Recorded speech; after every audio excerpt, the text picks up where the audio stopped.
സമസ്തയും ലീഗും തമ്മിൽ അത്ര നല്ല ബന്ധത്തിലല്ല കഴിഞ്ഞ കുറച്ച് കാലങ്ങളായി കഴിഞ്ഞിരുന്നത്. ആ ഭിന്നത കഴിഞ്ഞ ദിവസം നടന്ന സുപ്രഭാതം പത്രത്തിന്റെ ഗൾഫ് എഡീഷനിൽ മറനീക്കി പുറത്തുവരികയും ചെയ്തു. അതിലേക്ക് നയിച്ച കാരണം കേട്ട് ഇപ്പോൾ UDF ആകപ്പാടെ അങ്കലാപ്പിലാണ്. പ്രതിപക്ഷ നേതാവ് VD സതീശനും KPCC പ്രസിഡന്റ് K സുധാകരനും ഉൾപ്പെടെ നിരവധി കോൺഗ്രസ് നേതാക്കൾക്ക് ചടങ്ങിലേക്ക് ക്ഷണമുണ്ടായിരുന്നെങ്കിലും ആകെ പങ്കെടുത്തത് K മുരളീധരൻ മാത്രമാണ്. കോൺഗ്രസ് നേതാക്കൾ പങ്കെടുക്കരുതെന്ന ലീഗിന്റെ ശക്തമായ മുന്നറിയിപ്പിനെ തുടർന്നാണ് സതീശനടക്കമുള്ളവർ ചടങ്ങിൽ നിന്നു വിട്ടുനിന്നത്. അതേസമയം LDF-ൽ നിന്ന് മന്ത്രി മുഹമ്മദ് റിയാസ് ഉൾപ്പെടെ ചടങ്ങിൽ പങ്കെടുത്തിരുന്നു. അപ്പോൾ തന്നെ ഊഹിക്കാമല്ലോ കാര്യങ്ങളുടെ പോക്ക് എങ്ങോട്ടാണെന്നുള്ളത്. ലോക്സഭാ തിരഞ്ഞെടുപ്പിൽ സമസ്ത പാലം വലിച്ചുവെന്നാണ് ലീഗ് നേതൃത്വം വിശ്വസിക്കുന്നത്.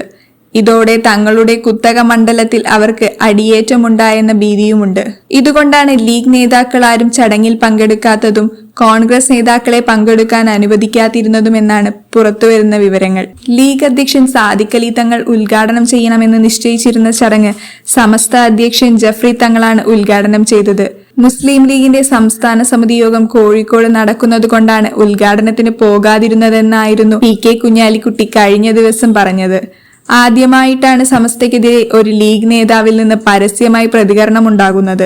എന്നാൽ യോഗം ഒരു കാരണമാക്കിയവർ തന്നെ സമസ്തയെ തള്ളിപ്പറഞ്ഞതോടെ പരിപാടിയോട് മനഃപൂർവ്വം മുഖം തിരിച്ചതാണെന്ന് വ്യക്തം. ലോക്സഭാ തിരഞ്ഞെടുപ്പ് സമയത്ത് സുപ്രഭാതത്തിന്റെ നടപടികൾ ലീഗിന് വിഷമമുണ്ടാക്കിയെന്നായിരുന്നു കുഞ്ഞാലിക്കുട്ടിയുടെ പ്രതികരണം. അതായത് ഇടതുപക്ഷത്തിന് അനുകൂലമായി പരസ്യം പ്രസിദ്ധീകരിച്ച് ലീഗിനെ വിമർശിച്ച് സുപ്രഭാതത്തിൽ വന്ന ലേഖനം, ഉമർ ഫൈസിയുടെ പ്രതികരണം, പൊന്നാനിയിൽ ലീഗിന് കിട്ടേണ്ട വോട്ട് ചോർത്താൻ നടത്തിയ പ്രവർത്തനങ്ങൾ തുടങ്ങിയവ ലീഗിനെ വല്ലാതെ പ്രതിസന്ധിയിലാക്കിയെന്ന് ചുരുക്കം. അപ്പോഴും സുപ്രഭാതം പരിഷ്കരിക്കാനോ മറ്റെന്തെങ്കിലും നടപടിക്കോ ആഹ്വാനം ചെയ്തിട്ടില്ലെന്ന് പറയുന്ന ലീഗ് നേതൃത്വം ഉദ്ഘാടന ചടങ്ങിൽ നിന്ന് വിട്ടുനിന്നത് ശ്രദ്ധേയമാണ്.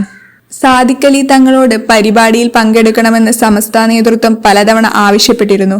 നേതാക്കളുടെ സൗകര്യമനുസരിച്ച് തീയതികളിൽ മാറ്റം വരുത്താനും ശ്രമിച്ചിരുന്നു.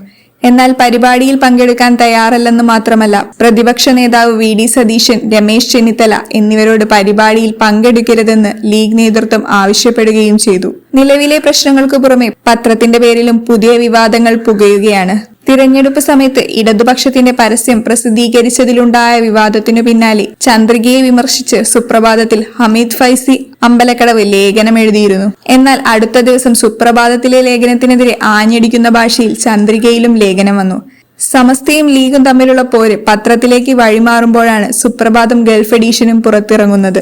ചന്ദ്രികയുടെ ഗൾഫ് ഡിജിറ്റലും ഇപ്പോൾ പ്രഖ്യാപിക്കുകയുണ്ടായി. സുപ്രഭാതത്തിന്റെ ഉദ്ഘാടന ചടങ്ങിൽ ലീഗ് നേതൃത്വം വിട്ടുനിന്നതിനെ മന്ത്രി PA മുഹമ്മദ് റിയാസ് വിമർശിച്ചത് സദസ്സിലുള്ളവർ തക്ബീർ ചൊല്ലിയായിരുന്നു ഏറ്റെടുത്തത്. സമസ്തയിലെ ലീഗ് വിരുദ്ധതയോടെ ഇടഞ്ഞു നിൽക്കാൻ തന്നെയാണ് മുസ്ലിം ലീഗിന്റെ തീരുമാനം. ലീഗ് വിരുദ്ധരായ ഹമീദ് ഫൈസി അമ്പലക്കടവ്, സത്താർ പന്തല്ലൂർ, മുഷാവറ അംഗം ഉമർ ഫൈസി മുക്കം തുടങ്ങിയവരാണ് ഇടക്കാലത്ത് മുസ്ലിം ലീഗിനെതിരെ തുടർച്ചയായി രംഗത്തെത്തിയിരുന്നത്. ഇവർ പലപ്പോഴും സമസ്തയ്ക്ക് തലവേദനയുണ്ടാക്കുന്നുണ്ട്. ഇവരെ അവഗണിക്കുന്നതിനൊപ്പം ജഫ്രി തങ്ങളുമായുള്ള ബന്ധം ദൃഢമാക്കുകയാണ് ലീഗിന്റെ ലക്ഷ്യം. രാജ്യസഭാ സീറ്റിലേക്ക് PMA സലാമിനെ പരിഗണിക്കുന്ന ചർച്ച ഉയർന്നു വരാനുള്ള കാരണവും പ്രശ്നങ്ങൾ പരിഹരിക്കാനുള്ള ശ്രമങ്ങളുടെ ഭാഗമാണ്. മുജാഹിദ് വിഭാഗക്കാരനായ സലാമിനെതിരെ സമസ്ത നേതാക്കൾ പല ഘട്ടങ്ങളിലും വിമർശനങ്ങളുമായി രംഗത്തെത്തിയിരുന്നു.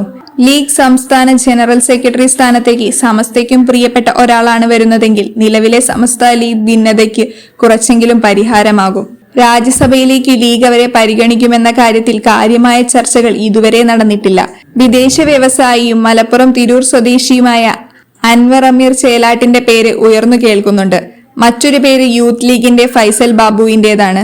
രാജ്യസഭാ സീറ്റ് ലീഗിന് നൽകാമെന്ന് തീരുമാനിക്കുന്ന ഘട്ടത്തിൽ തന്നെ യൂത്ത് ലീഗ് നേതാക്കൾ മുതിർന്ന നേതാക്കളുമായി യൂത്ത് ലീഗിനെ പരിഗണിക്കണമെന്ന ആവശ്യം ഉന്നയിച്ചിരുന്നു.